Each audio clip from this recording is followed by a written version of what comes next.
Hi అండి, నేను మీ Krishna. Welcome back to Krishnasena foodies. ఈరోజు మన వీడియో వచ్చేసి వెల్లుల్లి రోటి పచ్చడి చేసి చూపిస్తున్నా. వెల్లుల్లి కారం ఎంత టేస్టీగా ఉంటుందో వెల్లుల్లి రోటి పచ్చడి కూడా ఇంకా ఎక్కువ టేస్ట్ ఉంటుందండి. నోటికి కమ్మగా, ఘాటుగా, స్పైసీగా తినాలనిపించినప్పుడు ఇలా వెల్లుల్లి రోటి పచ్చడి చేయండి, చాలా టేస్టీగా ఉంటుంది. జ్వరం నోటికి, జలుబు నోటికి పెద్దగా ఏం తినాలనిపించదు కదండి. అలాంటప్పుడు ఇలా వెల్లుల్లి రోటి పచ్చడి చేశారంటే కమ్మగా, ఘాటుగా, గొంతుకు కూడా చాలా బాగుంటుంది తినడానికి. ఇంకా లేట్ చేయకుండా ఈ వెల్లుల్లి రోటి పచ్చడి ఎలా చేయాలో ఒకసారి వీడియోలోకి వెళ్ళి చూసేయండి. ఇప్పుడు వెల్లుల్లి రోటి పచ్చడి చేసుకోవడానికి ఇలాంటి ఒక మిక్సింగ్ బౌల్ తీసుకొని అందులో 1/2 గ్లాస్ వరకు వాటర్ వేసుకోవాలి. బౌల్లో వాటర్ వేసుకున్నాక 4 వరకు ఎండుమిరపకాయలు వేసుకోండి. ఈ రోటి పచ్చడిలో కారం అస్సలు వాడమండి, ఎండుమిరపకాయలు యూజ్ చేసుకోవాలి. 2 వెల్లుల్లిపాయలకి 4 వరకు ఎండుమిర్చి అయితే సరిపోద్ది. మీరు ఇంకా స్పైసీ తినే వాళ్ళైతే ఇంకొకటి యాడ్ చేసుకోవచ్చు. ఈ విధంగా వెల్లుల్లిపాయలు తీసుకున్నాక పైన పొట్టు కంప్లీట్గా తీసుకొని ఈ విధంగా ముక్కల్లా కట్ చేసుకోండి. మీరు డైరెక్ట్గా వేసుకుంటే అంత తొందరగా మిక్సీ అవ్వదండి. ఇలా ముక్కల్లా కట్ చేసుకొని వేసుకోవడం వల్ల స్మూత్గా పేస్ట్ అయిపోద్ది.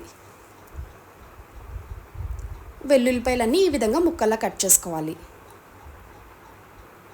ఈ విధంగా వెల్లుల్లి మొత్తం కట్ చేసుకున్నాక ఇప్పుడు ఒక మిక్సీ జార్ తీసుకొని కట్ చేసుకున్న వెల్లుల్లి మొత్తం మిక్సీ జార్లో వేసుకోండి.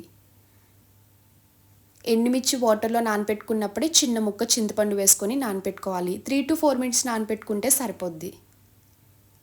ఇలా వెల్లుల్లి మొత్తం మిక్సీ జార్లో వేసుకున్నాక నానపెట్టుకున్న చింతపండు, ఎండుమిర్చి కూడా వేసుకోండి. ఇప్పుడు 1/2 టీ స్పూన్ జీలకర్ర వేసుకోవాలి. ఇంకొక 1/2 టీ స్పూన్ గల్లుప్పు వేసుకోండి. సాల్ట్ కన్నా గల్లుప్పు వేసుకోవడం వల్ల టేస్ట్ బాగుంటుంది.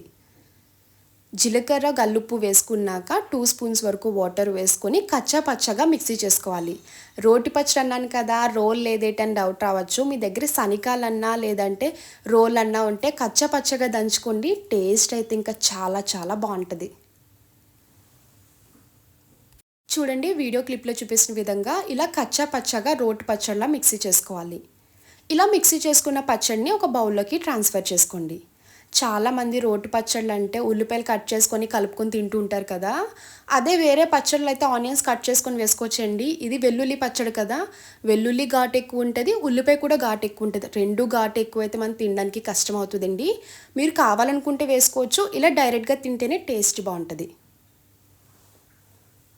ఈ వెల్లుల్లి రోటి పచ్చడిలో లైట్గా తాలింపు వేసుకుంటే బాగుంటుందండి. ఇప్పుడు తాలింపు వేసుకోవడానికి ఇలాంటి ఒక తాలింపు ప్యాన్ తీసుకొని 1 స్పూన్ వరకు ఆయిల్ వేసుకోవాలి. తాలింపు కూడా చాలా సింపుల్గా ఉంటుందండి. ఇలా తాలింపు వేసుకొని తినడం వల్ల రుచి బాగుంటుంది.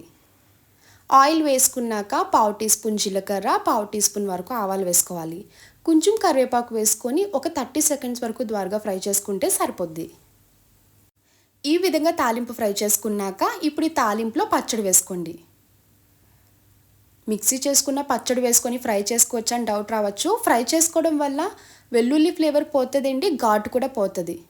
ఇలా పచ్చిగా మిక్సీ చేసుకున్న పచ్చడిలోనే తాలింపు వేసుకొని కలుపుకొని తింటే చాలా టేస్టీగా ఉంటుంది. ఇలా తాలింపులో పచ్చడి వేసుకొని ఒకసారి మొత్తం అంతా కలిసేలాగా బాగా మిక్స్ చేసుకోవాలి. వెల్లుల్లి రోటి పచ్చడి రెడీ చేసుకున్నాక ప్లేట్లోకి వేడివేడి అన్నం పెట్టుకొని రోటి పచ్చడి వేసుకొని కలుపుకొని తింటే ఇంకా చెప్పక్కర్లేదండి, నోట్లో నీళ్ళు ఊరిపోతాయి, అంత యమ్మీగా ఉంటుంది. ఇంట్లో కాయగూరలు ఏం లేనప్పుడు ఏ వండాలో తెలియకపోతే ఇలా సింపుల్గా వెల్లుల్లి రోటి పచ్చడి చేసుకోండి. నోటికి ఘాటుగా ఉంటుంది, స్పైసీగా ఉంటుంది, కమ్మగా తినేస్తారు. చూసారు కదా, చూస్తుంటేనే నోరు ఊరుతుంది. టేస్ట్ అయితే చాలా బాగుంటుందండి. తప్పకుండా ఒకసారైనా ట్రై చేయండి. చూసారు కదా వెల్లుల్లి రోటి పచ్చడి. నా వీడియో మీకు నచ్చితే లైక్ చేసి షేర్ చేయండి. ఇలాంటి మరిన్ని ఇంట్రెస్టింగ్ వీడియోస్ కోసం కృష్ణసేన ఫుడీస్ని సబ్స్క్రైబ్ చేయండి. Bye friends, thanks for watching.